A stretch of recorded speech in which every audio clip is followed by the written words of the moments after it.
talked to a lot of parents and a lot of grandparents, and I know a lot of them have called the school and complained about it.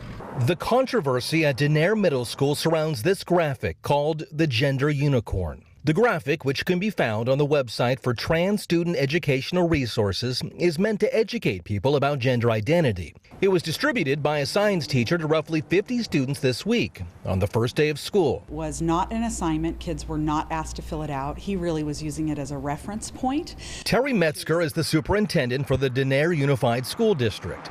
Metzger says the 7th and 8th grade science teacher handed out copies of the infographic to help explain why he doesn't use the pronoun Mr., instead using MX, pronounced mixed, a title which does not imply a gender. Metzger says the school's principal happened to be in the class at the time and told the teacher to stop handing out copies of the Gender Unicorn. It was probably not appropriate, just in the way that the handout looked, and it looked like it needed to be filled out, and so it was just probably the wrong tool. It is a touchy subject, and of course it's going to be when it comes to youth. Catalina Zambrano is the gender spectrum coordinator for the Central Valley Pride Center. Zambrano says she uses the Gender Unicorn graph for educational purposes for her job, adding that while she says the point is not to pry at someone's sexuality, she does feel that a breakdown in communication is the real culprit in the case at Denair Middle School. There's going to be a lot of people who are not going to get it. We understand that. We respect that.